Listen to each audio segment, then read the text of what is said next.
गांव का नाम था शिवपुर, जो इस साल पौष के महीने में खुद एक विशाल बर्फीली मूर्ति सा जम गया था। शिवपुर में गरीबी और अमीरी का फासला सिर्फ जमीन का नहीं, बल्कि जिंदगी और मौत का फासला था। रामू की दुनिया गांव के बाहरी किनारे पर बनी एक जीर्ण शीर्ण झोपड़ी तक सीमित थी। ये झोपड़ी फूस की छत और दरारों से भरी मिट्टी की दीवारों वाली थी। उसके परिवार में उसकी पत्नी झुनिया और 2 मासूम बच्चे, बिजली 5 वर्ष और मंगल 3 वर्ष थे। रामू की हर सांस मेहनत से भरी थी, पर किस्मत ने उसे सिर्फ अभाव दिया था। उनके पास ठंड से बचने का कोई साधन नहीं था, सिवाय एक दूसरे की सांसों की गर्माहट के। बाहर शीत लहर ने गांव को अपनी बर्फीली गिरफ्त में ले लिया था। रात भर पड़े पाले के कारण सुबह जमीन पर बर्फ की पतली सफेद चादर बिछ जाती थी। ये ठंड रामू जैसे गरीब के लिए एक प्राकृतिक आपदा नहीं, बल्कि साक्षात मृत्यु का संदेश थी। इसी गांव के केंद्र में समृद्धि के अहंकार से सिर उठाए जमींदार बलवंत राय की भव्य हवेली खड़ी थी। बलवंत राय गांव का अनभिषिक्त राजा, एक मोटा, तगड़ा और अत्यंत कठोर हृदय का व्यक्ति था। उसकी हवेली के भीतर ऊनी कालीन, अंगीठी की मंद मंद आग और मखमल के लिहाफ थे। ठंड का कहर उसके लिए बस एक खबर थी, जिसका असर उसके जीवन पर रत्ती भर भी नहीं पड़ता था। रात का तीसरा पहर था। रामू की आंख खुल गई। उसकी छाती पर लेटा मंगल तेज तेज सांस ले रहा था। रामू ने कांपते हाथ से उसकी देह छुई। शरीर बर्फ सा ठंडा था। झुनिया, उठो, मंगल ठंडा पड़ रहा है। रामू ने फुसफुसाते हुए झुनिया को जगाया। झुनिया उठी और डर से बच्चों को कसकर अपनी बाहों में समेट लिया। ये कैसी ठंड है रामू? भगवान भी गरीबों के दुश्मन हो गए हैं क्या?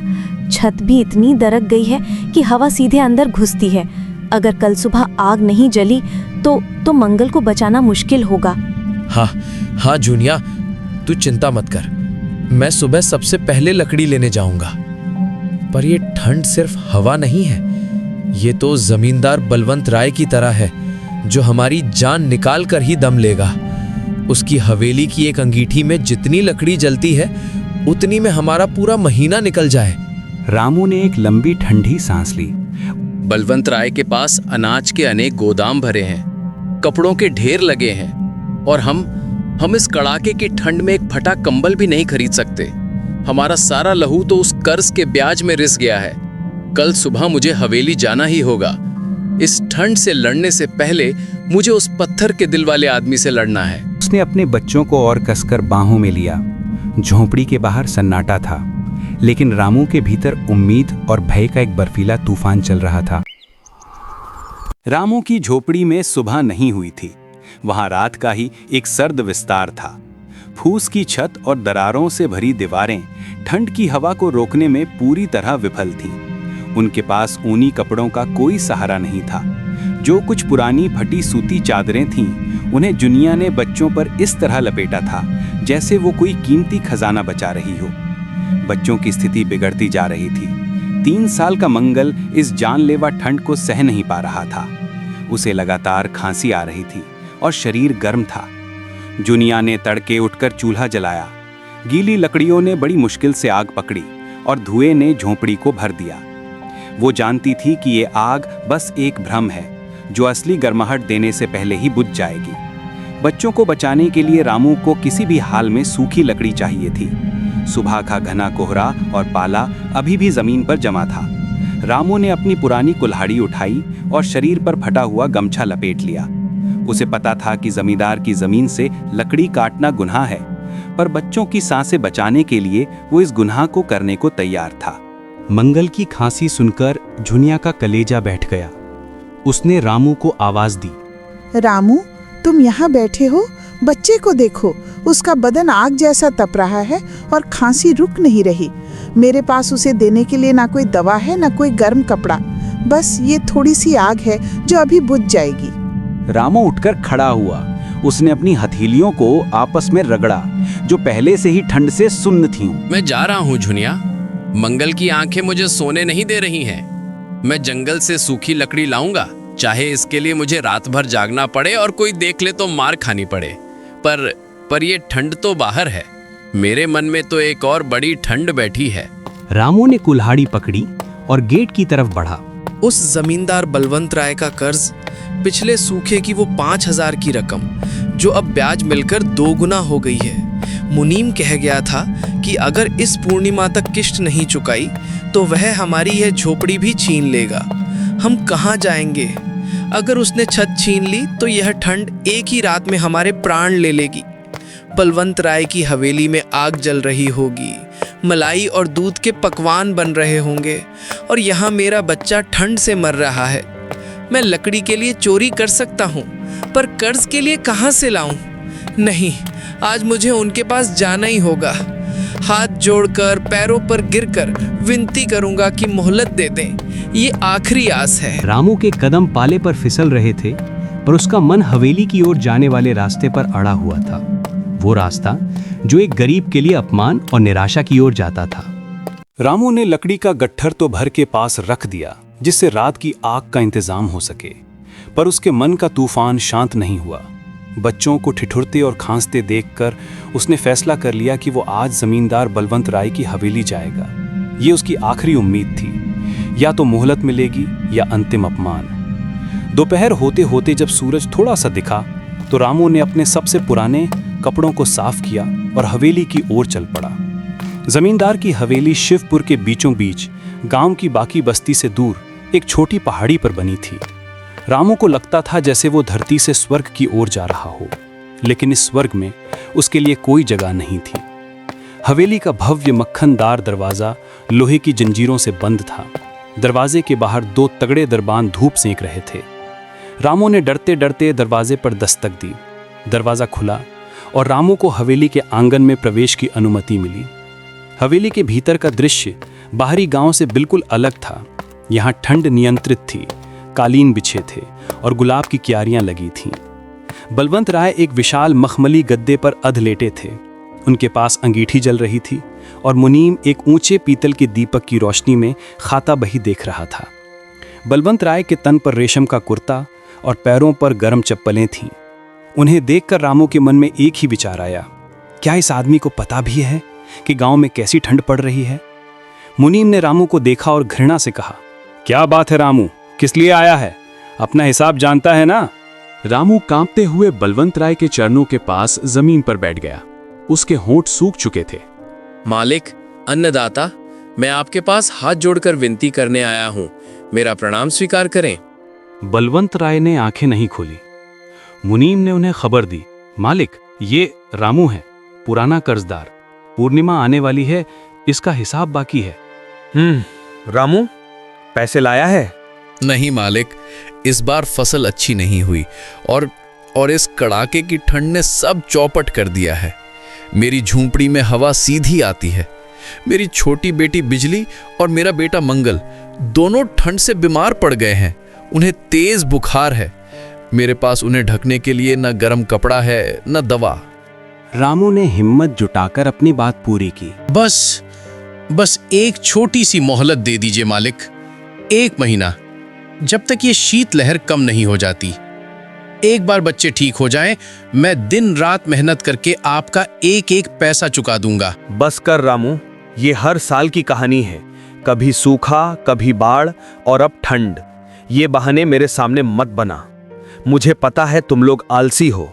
अगर मेहनत करते तो बच्चों को ठंडी में ठिठुरना नहीं पड़ता। ठंड क्या सिर्फ तेरे बच्चों को लग रही है? क्या मैंने कोई धर्मशाला खोली हुई है? मेरी हवेली की आग तेरे बच्चों को गर्म करने के लिए नहीं जल रही है। अगर तूने अपनी किस्मत से कर्ज लिया है तो उसे चुकाने का दम भी रख।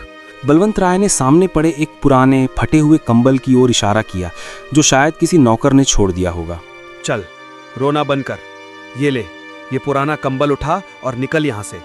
लेकिन याद रख, पूर्णिमा के बाद मुझे तेरी झोपड़ी और जमीन चाहिए। अगर पैसे नहीं दिए तो तुझे बच्चों को लेकर हवेली के बाहर भीख मांगनी पड़ेगी। जमींदार ने उसे कंबल नहीं बल्कि उसकी इज्जत फेंक कर मारी थी। उसका हृदय अपमान, क्रोध और गहरे दुख से भर गया। ये आदमी इंसान नहीं है। इसके लिए हमारी जान की कीमत इसके 1 पैसे के बराबर भी नहीं है। मैंने भीख नहीं मांगी थी, मैंने मोहलत मांगी थी और इसने मेरी औकात दिखा दी। मेरा मंगल, मेरी बिजली, क्या मैं इस जालिम के सामने यूं ही हार जाऊंगा? रामू चुपचाप उठा। कंबल वहीं पड़ा रहा। अपमान की आग उसके मन में भयंकर ठंड से भी ज्यादा तेज जल रही थी। वह सिर झुकाए हवेली के दरवाजे से बाहर निकल गया। उसके पास मोहलत नहीं थी, सिर्फ एक नई कड़वी सच्चाई थी। सूर्य डूब रहा था और उसके साथ ही रामू की आखिरी उम्मीद भी डूब गई थी। बलवंत राय की हवेली से लौटते हुए उसके कदम भारी थे। उसे जमींदार के फेंके हुए कंबल की नहीं, बल्कि उस अपमान की चुभन महसूस हो रही थी जिसने उसके स्वाभिमान को तार-तार कर दिया था। रामू को लगा कि ठंड ने उसे नहीं मारा, बल्कि उस क्रूरता ने मार दिया जो अमीरों के दिल में पलती है। वो झोपड़ी पर पहुंचा तो झुनिया ने दरवाजे पर ही उसकी आंखों में झांका। उसे रामू के खाली हाथ और उदास चेहरे ने सब बता दिया। झुनिया ने अपने आंसुओं को रोका और पूछा, क्या कहा मालिक ने? रामू कुछ नहीं बोला, बस निराशा में सिर हिला दिया। झुनिया को जमींदार की कठोरता पर क्रोध आया, लेकिन उसकी चिंता अब बच्चों पर केंद्रित थी। मंगल की हालत बिगड़ चुकी थी। उसका शरीर अब केवल तप नहीं रहा था, बल्कि वो लगातार बड़बड़ा रहा था। उसकी सांसें तेज और उथली हो गई थी। रामू और झुनिया ने तुरंत चूल्हा जलाया। जो सूखी लकड़ी रामू लाया था उसे झोंक दिया गया। झोपड़ी में थोड़ी सी आग जरूर जली, पर मंगल के शरीर में कोई गर्माहट नहीं पहुंची। रात गहरी होती गई और उस भयावह रात ने शिवपुर के गरीब हिस्से में अपना सबसे क्रूर खेल खेला। रात के दूसरे पहर मंगल ने एक लंबी सांस ली और फिर उसका छोटा शरीर शांत पड़ गया। रामू और झुनिया बस उसे देखते रह गए। उनकी आंखों में ना अब डर था, ना उम्मीद, बस एक भयानक खालीपन था। ठंड ने आखिरकार गरीब की झोपड़ी में अपना शिकार कर ही लिया था। ओ मेरे मंगल, तू चला गया उस जालिम की वजह से। अगर हमारे पास एक लिहाफ होता, एक पैसा होता। चुप हो जा झुनिया, रो मत। बलवंत राय को हमारी हार नहीं दिखनी चाहिए।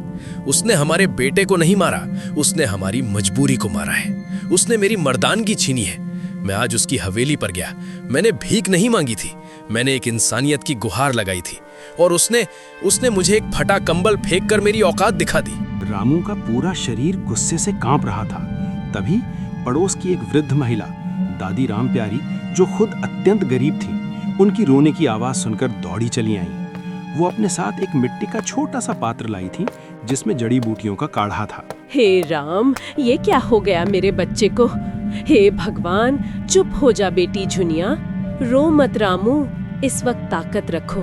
बिजली को देखो, कहीं ठंड उसे भी न ले जाए। दादी ने तुरंत अपनी पोटली खोली। रामू, तेरी गरीबी तेरी हार नहीं है। मेरी तरफ देख, मेरे पास जमींदार का दिया हुआ कुछ नहीं है, पर मेरे पास ये जड़ी बूटी है। मैंने इसे जंगल से बड़ी मुश्किल से खोजा है। इसे बिजली को पिलाओ, और ये मेरी ओढ़नी है। ये ज्यादा गर्म नहीं, पर इसे मंगल की देह पर डाल दो। जमींदार ने कंबल फेंक दिया तो क्या हुआ, इंसानियत अभी जिंदा है। दादी की ये छोटी सी मदद रामू के लिए सोने के पहाड़ से ज्यादा कीमती थी। हे भगवान, जमींदार के पास धन है पर दिल नहीं, और इस गरीब बूढ़ी औरत के पास कुछ नहीं है पर इसके पास इंसानियत है। यही है असली शिवपुर, यही है असली ताकत। रामू ने तुरंत काढ़ा बिजली को पिलाया और आग को तेज किया। रात का बचा हुआ हिस्सा उन्होंने मंगल के शांत शरीर और बिजली को बचाने की जद्दोजहद में बिताया। अगली सुबह ठंड थोड़ी कम हुई थी। सूरज ने अपनी हल्की सी किरणें झोपड़ी की दरारों से भीतर भेजी। बिजली की सांसें अब धीमी और नियमित थीं, वो खतरे से बाहर थी। गांव के कुछ और गरीब किसान खबर सुनकर वहां पहुंचे। उन्होंने रामू और झुनिया के आंसू पहुंचे। मंगल की मौत ने पूरे गरीब समुदाय को झकझोर दिया था। हर कोई बलवंत राय की क्रूरता पर कानाफूसी कर रहा था। रामू ने अपने बेटे की अंतिम क्रिया की तैयारी की। जब उसने मंगल के शरीर को उठाया तो उसने हवेली की तरफ देखा। झुनिया, मंगल चला गया, लेकिन वो हमें एक सबक दे गया है। जमींदार ने सोचा कि हम डर जाएंगे और टूट जाएंगे, पर अब ऐसा नहीं होगा।